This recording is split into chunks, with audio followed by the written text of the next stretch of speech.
Moune, le frère Yunga Noël Samuel, qui est membre confirmé de l'OPH, inspecteur spirituel et itinérant. Et Boubouyaï, Nambanza Niari, il y a un bureau coordinateur du Niari. Et Bamako Bakamoun comme chargé à la jeunesse. Mouzabak à Luzolo en 1986, dans le monde de l'enseignement, on a évolué dans Montbello. Et là, il y avait un dombage, je crois que c'est même le premier dombage en 1986 au niveau de Montbello. Ça se passait dans le stade de Chapeau, je crois, Chapeau pour l'appeler. C'était un blanc à Comilog. Et il y avait un monde fou, et mon cadet, et parmi lesquels aujourd'hui le président du Bucolib, le frère Octave Yunga, ma foi. Et Cuisac à cette occasion-là, et ça nous avait aussi intéressé parce qu'on s'est dit, nous avons nos frères qui sont là, et on a quand même assisté.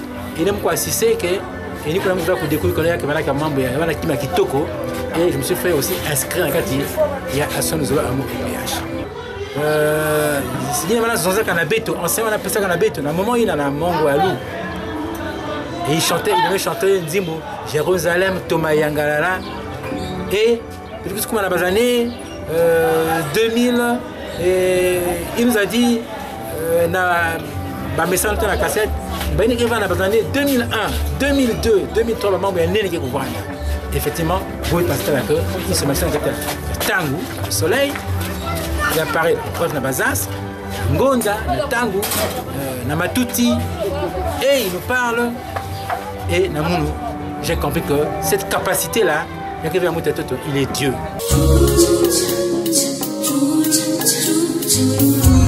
Nous la sœur Panzou Sylvie Marie-Claire, membre confirmé de l'OPH. Mon côté n'a qu'un à Luzolo Amour depuis l'année 1980. Si mon côté n'a Luzolo Amour, ça mouti, les qui a moun, voanda kana maladie, yandi belaka diarrhée. Pour le moment, il y a l'outil la passe voandaka. Il y a fatigué que donc moi ne totalement vandaka kasi yani kufua. Mais leur bet me kutala na toni na bet vandaka na ensemble traditionnel du Zolo. Ça vanda avec association vanda ensemble traditionnel. Maintenant bet vandaka na sous-section il y a le frère Lubuka Marc sous-section 22. Nikuna mama metala que ma façon que ça là muko na vumbula parce que vanda frère ya que frère Ryan muko na vumbula yaya ça muko kutala mambu yaya le temps mettre na l'hôpital ina kona kuma kuna mama maison na yaya maison na yana oh yake kwa ni problème ngolo ve kuiza beto sambila nikuna bata pakaka mwana ba menata na sanctuaire ba me kusambila ba me kusala na tonye betana sala mafuta na ba huile bénite nikuna basala kayandi ni mwana kuzwa ka guérison. Depuis na kilumbu yina beto kotaka na Luzolo beto nyos parce que beto kotaka mubanda ka fioti ni na muku timba kanzila ya Luzolo te leur yayi papa Emile ke na kusala ya kulutina na katikati ya munu na munu mume kuzonza ke papa Emile ke nzambi ba œuvre yina ke na kusala na ba membre yina ke na kuvivre munu.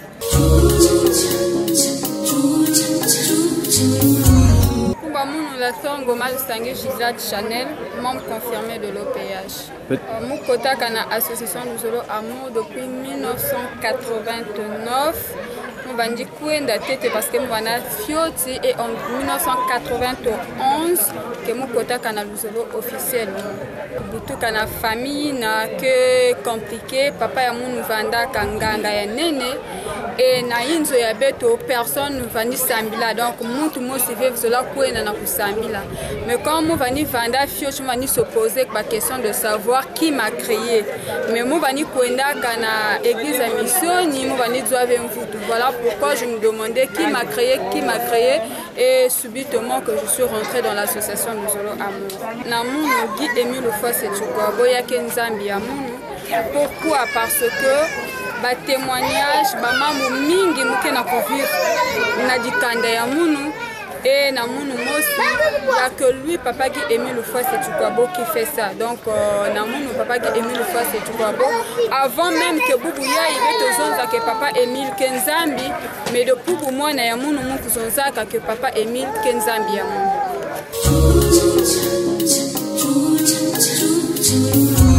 Maman la sœur Tshisombo comme ici Sabine Roland, membre confirmé de l'OPH, qui a évolué avec notre section Jérusalem Céleste 3 Loanzili.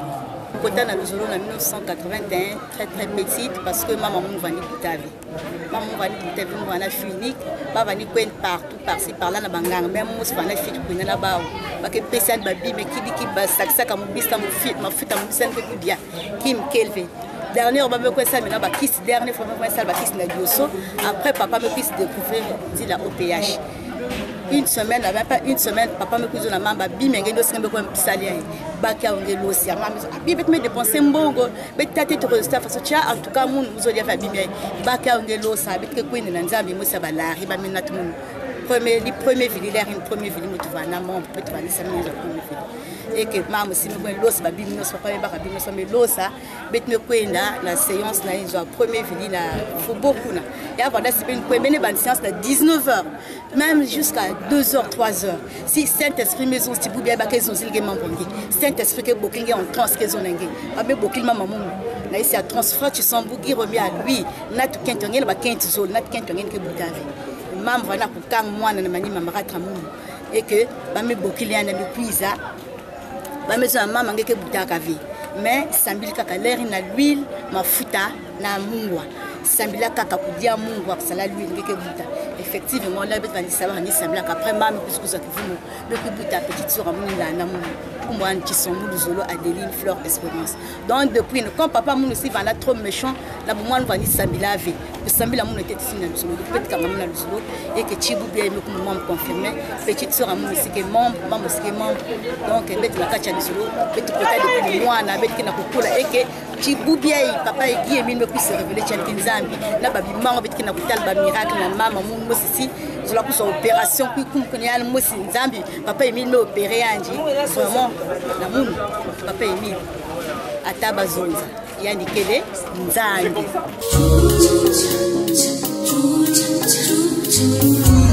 Comme la sœur Lubondo Angélique, membre confirmé de l'OPH, sous-section OREP 2. En fait, mes quotas, on a 2000. Mais depuis 1984, je suis une cousine qui semblait à Luzolo. Je suis vendue à Brazzaville. Toute femme m'a dit qu'on a qui bossait des cousines qui salutaient, qui se moquaient. Mais toi aussi, quel est ce Dieu que tu pries? Quand tu vas, tu es propre, tu reviens toujours sale. Hein? Après, Baba Tchaluzolo m'a dit cousine à Inzo, que ça là, séance, tout et tout. Oh non, que je te paye les sacrifices, tu vas passer membre de l'OP. Je dis non, moi je ne peux pas aller de devenir sale à qui bosser comme ça. Après, maintenant, moi aussi, je me suis séparée. Je me suis lycée seconde, première. La première, mes professeurs en anglais, le dauphin Mbumba François, mais sensibilisé, si ce n'est que le zoolo, je serais rentrée depuis longtemps. Et après, la terminale, le frère Mansuele Maturin qui est à Dolizy. Pour sensibiliser, non, le zoolo. En tout cas, on va dire le zoolo, la fois qui a non, pas le zoolo. 20, me couche bakala, qui est le zoolo. Le Zolo, vraiment, nous solve le Zolo. Bon, tu dois prier à le Zolo. En tout cas, l'unique prière, la vraie voix, c'est celle de le Zolo. Bon, ça va. Il y a une vendane sous-section 7. Avant que je te présente, frères et sœurs, en attendant que je dise correctement, il faut que je papa m'a vendu 6. Il y a des coins dans ce temps-là, il y a des coins qui sont à la prière, ce n'est pas une obligation. Car il y a une discussion. À la Luzolo, maintenant un bonjour, je suis Lala. Je suis papa Emile. Je suis un t-shirt, je crois. Kaba marnière à Luzolo. Maintenant, journée en go, notre papa Emile n'a tenu à Kari maintenant, on a sous la batole, qui n'a pas de toi. Mais il y a papa Emile, il me descendre. Il y a c'est comme ma fille. Mais vraiment, il y a un tungolo. Je suis sensibilisé. Il y a une cousine à mon Mingolo Edith. Elle me pèse mon combo à Mbumba François, elle me pèse mon combo à Mathieu Maturin. Mon meloute là-bas où tu ne veux rien comprendre, mais finalement tu veux quoi? C'est la voix par excellence. Mais ça m'a dit que Babaka la tête une kouelangévé. Et je me couche kouel mout kana lusolo, c'est pour dire que j'étais avec toi, tu es ma fille. Il faut que ça ambilan, mais bak moi na mon tête, elle me simbe deuxième. yana milioni kena yimba Israelo mokwa kakwe yende na myozo nitilulu za tatanzambi pasi bontu babo bazaya tinzambia mpunguwe na moyo twenjeno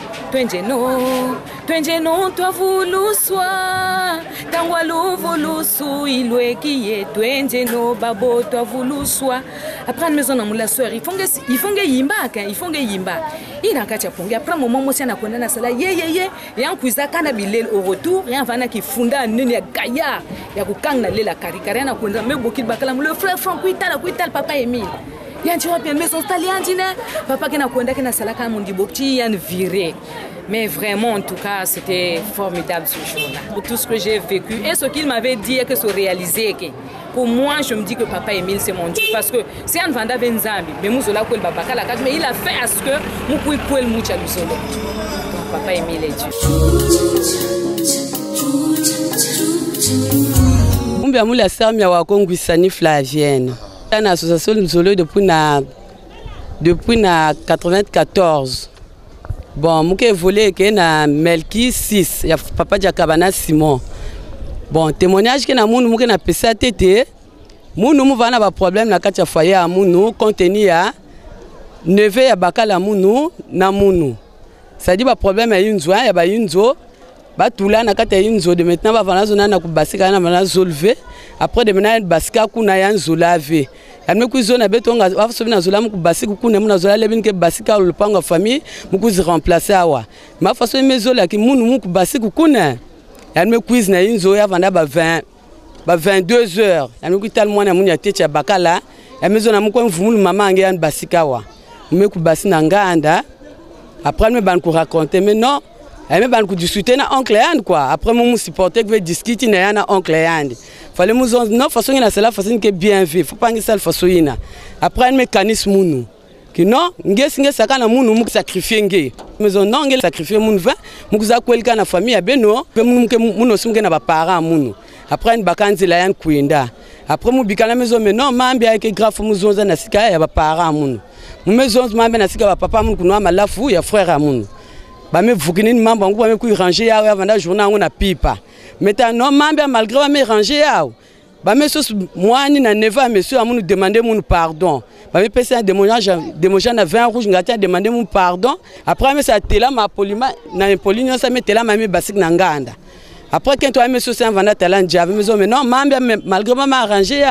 Après, quand même demandé un pardon, je me demandé à 20 rouges, mais baka me pesa na papa munu ba me noya, mais malgré mes rangées, mambia. Ya me si mouve munu, faut me sale cassette, na sika ya papa Guy Emile fois c'est quoi abo comme luta nani ya membre confirmé na 2000 na 2005 mais on offre ça le cassette na sika papa malgré que ça la vie donc il y a une première fois mais c'est ça le cassette donc normalement moi c'est que témoigner na mambia ça na réalité ya cassette mais baka mais ça le cassette mais bac cassette m'a enregistré mais papa vraiment moun mouke na ba problème na kati ya foyer à munu mais munu vraiment ba problème ya comme mouke na ma yelve mouke orphelin mouke na papa mouke na maman ve ba me ranger mais malgré façon me ranger mais tel veut clair ni mouke na expliquer na nge papa munu papa ge 1000 fois twange mouke nzambi munu ngeke za ba ko réaliser munu ba problème na ko ranger na marque nge munu mouke na ba problème na famille ya bakala munu ve mais munu vraiment Mouzol que vraiment une que na kusala team na munu muta les preuves donc vraiment mouzol nge garder munu nge filis wa service pessoa nge kus vingil na kata foya munu na babani ya munu parce que marque am metal mamba me ilika me ilam bien vu mu mesal cassette une semaine me luta ibu me ku kangam na iti ya me ku kangam na iti en face na chambre à betou ibu ango petit musfana luta encourager ba ni katuka na le pool ya me monter me back ibu ango na iti kuna ya me baka me dessiner na habit me yok ibu ango me lemba na ku ya me kwenka tout droit mais appeler le frère papa moskaka de l'autre personne me cuisa opes ibu ina ba ke jaya ya me bak ibu ango après moi appeler le frère maison le frère bet me sim kim tona lupango me papa mosuki baka kwen baka nge yoki yao frère am ko frère jangwaya Dominique ki kwen bak ibu ina nge yoki yao mais kwen bak ibu ina na papa in kwena na déjà me na tout me yoka malgré ça ya ku yave ya vanaka tout droit. Après de maintenant, mais ça une semaine après moi papa moi sage moi ça me bembe vana na côté m'expliquer mais non ibu ya sekeka ibu ya nani ai saka ibu anzambi parce que tu l'attaque imosve mais si vraiment ya que ibu a compliqué Dans une semaine, je vais être là, membre que boawa. Après, je me vois un mercredi. Un mercredi encore, je me suis kangam na inzo amunu ndoki. Ça dit ndoki, mais je kangam na 2h du matin. Malgré ça aussi, je suis là, cassette, je continue à prière à mon donc. Vous semblez qu'à la chambre, donc 2h du matin, je me suis kangam na le pont amunu. La fenêtre, elle est babana. Il me kangam kuna, il me boit. Tout droit, il va venir slip. Donc, peine ya kubucha tat na mama. Mumela vumka na 5h kwa muke teksa na zando, muke teksa ba avocat. Muna baska na 5h du matin. Muna telefone mutu agayaka mutu na kota chambre babana. Mais oh. Mais mucha yiki kaka me futu na chambre kwa mboki frère jangwa. Me kwa mbak na ba drapeler. Me kuiza mais non. Mucha fo mudame ba drapeler. Ika me kuisela ki peine. Na deux téléphones va na yandi na deux sifflets. Deux téléphones na deux sifflets. Me futuka.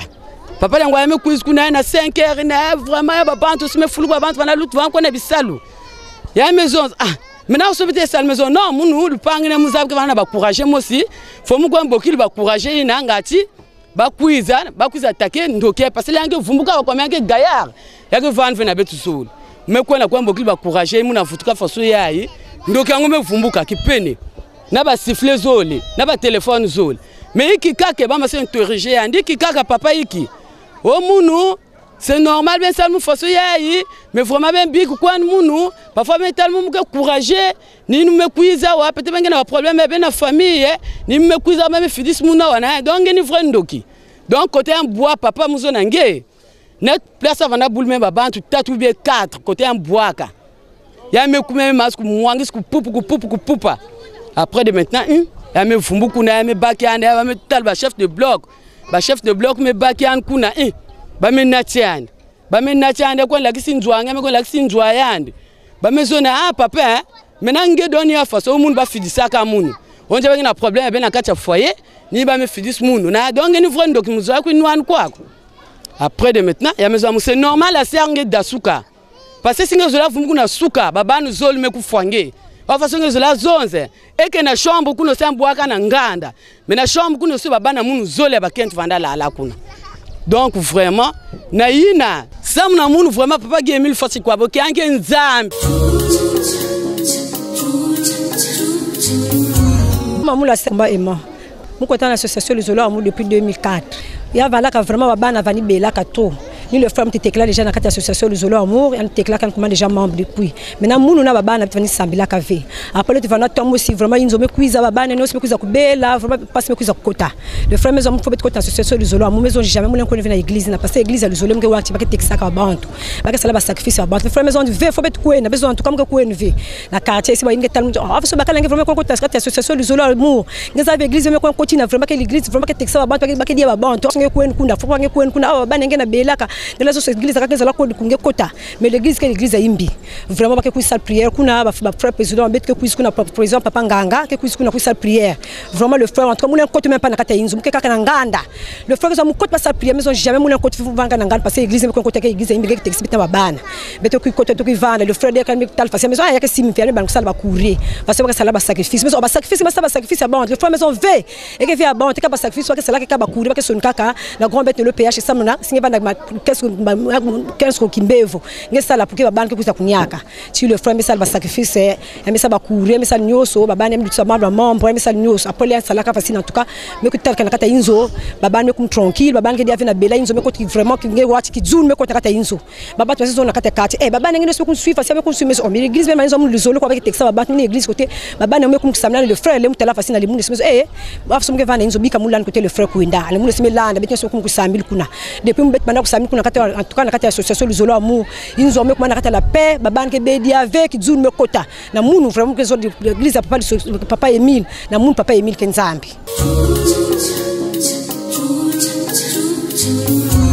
Comme moi le frère autonome est jeune sous section Bethel A mon kota na le Zolo en 82 ba mambo frère ba mambo quel mingi bon me cuise d'enthousiasme fait mon kota na le Zolo passé ba passe vanamoun en 81 mounou ba zona mounou tu vois il y a un grand maître à Kibusi c'était ma première fois yina mukona na Kibusi et une sœur. J'en ai monté bon si passé avec un il faut que quoi na que bossi côté la grand maître. Moi je dis oh mon côté le grand maître mo bagatra wa mo quoi na que bossi. En ce moment là mo va nous sala la Sonako. Une sœur de colonel Makoso.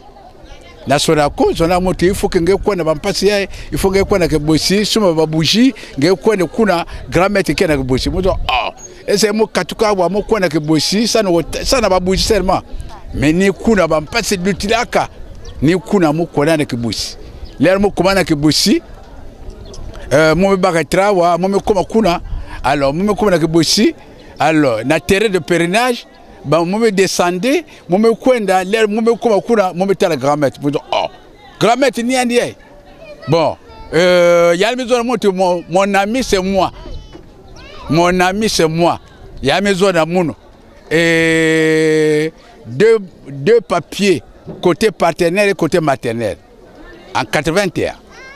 Donc, il y a besoin de Sonika, côté partenaire, côté maternel. Moi, je mets tout le combo à papa, combo à maman. Après, il y a besoin de moi, c'est fait. Je dis, ah, moi, je mets na porte noire, moi, je mets Kouzawa, il y a besoin de moi, c'est fait. Moi, je mets baga train, na l'air, il y a besoin de baga train, na Kibwende. Moi, je mets Grési, na Kibosi. Moi, je suis arrivé à Kibwende. À Kibwende, moi je suis très jusqu'à Pointe-Noire. Pointe-Noire, moi comment ça tenait pas. Parce que nous avons la tia, malade, tout ça. Moi-même, il y a mon mousse. Je suis parti, j'ai parcouru 60 féticheurs dans tout le monde. Et quand l'air il monte à la grand-mère, moi-même vous tout dire. Quand je dis que il y a une maison d'amour, je dis oh. Mais jusqu'à présent, n'a pas comprendre. Moi, ah, mais grand-mère, papa, n'a pas comprendre. Mais moi, je se fait. Et moi, je suis au Sambira. Après là, jour là, je suis 3. Je suis arrivé à Kibosi. Je suis 3. Il y a mes PCB 3 au lieu de terrain de pèlerinage.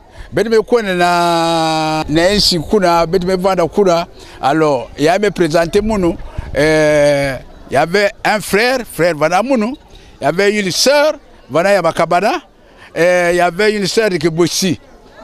Bon, sœur Yamakabana, cousin n'a pas rêve. Bandos, mon cousin qui a passé, j'avais le doute. Il y a un zone qui n'a pas comprendre. Et il y a une personne à Beto, Njungu Mossi à Losso. Bon, 3 bois de sardines. Alors, Bétémédia et 2 casiers de la prémédecine. 2 casiers. Bétémé noir, na Bétani. Bétémé na Bétani, c'est à Bétani. Bétémé noir, après ça, il y a Bétémédia. Et Bétémé Manassa Njung avec 3 personnes. Bétémé Manassa Njungu, il y a l'osso. Avec 3 sardines, avec 2 casiers, il y a Biermessine, avec bidon, moi c'est un chamamessine. Oh! Alors après, na kokila, bedi me baga Grési, moi me baga Grési, moi me kwenda na Kibwende. Yina moi me koma kuna, moi me expliquer, moi koma na Enzo, moi me katwa na Kibosi. Ah, mais à mon âge là, na bon motala, mutu yina kena le zolo ndire Emile. Et moi me sala ki sala moi si angolo. Yandi. Ya maison mon ami c'est fait. Mais comme Badou tu vas dans mon va croire mon va vous tout cas et après ça il y a mais ça le tout. Badou tu marsaka puisque j'ai eu la guérison.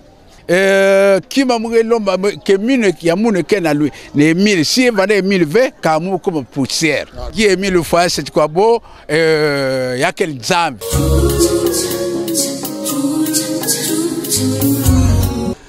J'ai intégré l'association de Zolamour depuis les années 2002 par le canal de mon beau-père, le frère Kinengamani François, qui vit à Brazzaville.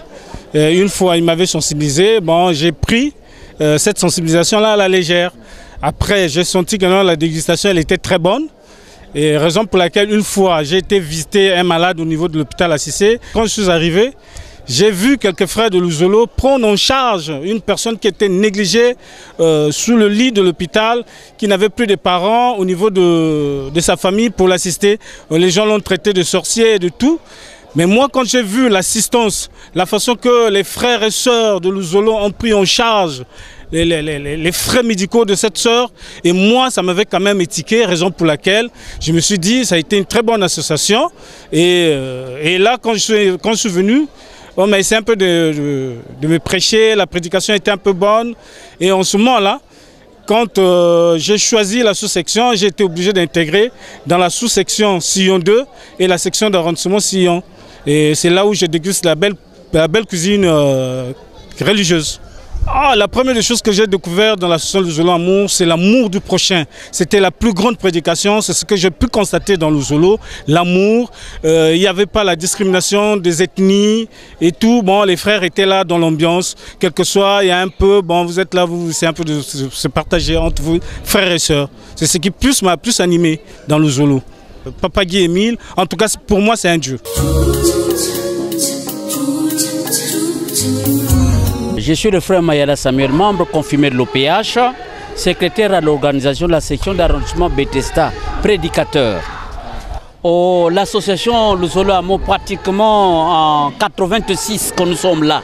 Et les parents qui nous ont précédés nous ont laissés ici et nous y sommes encore jusqu'à présent. Beaucoup de choses à dire, on ne peut pas le dire maintenant là, mais sinon que récemment là, je peux dire que j'étais victime. J'ai souffert de l'AVC le 1er décembre. Le monde a couru, ma famille avait, disons, pleuré. Ils étaient désespérés. Je suis à Luandili pendant du 1er au 12 décembre. Et le 12 décembre, je suis sorti de l'hôpital, sain et sauf. Vous voyez que la surtension va de 22 à 24. Que me voici sans paralysie et je parle correctement. Grâce au nom de papa Guy Émile Oufouassétukwabo, qui est le véritable Dieu, papa. Papa journaliste, c'est pas facile. Tu me vois là, je parle correctement. Il n'y a pas comme on voit là les autres. Mais je suis sorti sain et sauf. Et avec le docteur Koubemba, je lui ai parlé. Le même jour que je suis sorti, j'ai dit d'enlever toutes ces perfusions qui étaient autour de moi. Parce que en moi déjà, j'avais ma vie. Voyez comment je me porte très bien merveille, papa. Que les gens ne se leurrent pas. Que les gens ne se leurrent pas. Parce que quand quand je me suis séparé de 2 semaines de ma mort, les gens ne savent pas ce qui se passe. Les gens ne savent pas ce qui se passe après la mort. Mais moi, j'ai vécu ça. Durant 2 semaines je ne mangeais pas, je ne parlais pas. Est-ce que vous voyez, monsieur le journaliste? Mais arrivé là-bas, papa, il n'y a pas à se dire que tu es à seul d'abord. Tu es à seul. Tu ne verras même pas que tu as laissé les enfants, tu as laissé la femme, tu as laissé tous ces biens-là. Ce qui t'accompagne, c'est les œuvres. Si tu as bien mal fait ici-bas, c'est ce qui t'accompagne. Si tu as mal fait aussi, c'est ce qui t'accompagne. Et arrivé là-bas, c'est un dossier qu'on met. On voit votre CV, il rédige, il voit, il a. Ah, c'est comme ça là, il repart. Je suis reparti et me voici en vie. Voilà ce que je peux dire. Pour moi, Guy Émile Oufouassétukwabo, il n'y a pas à dire, il n'y a pas à chercher. Il est bel et bien Dieu vivant. Pour moi, Guy Émile Oufouassétukwabo, il est le Dieu créateur de l'univers et de l'humanité.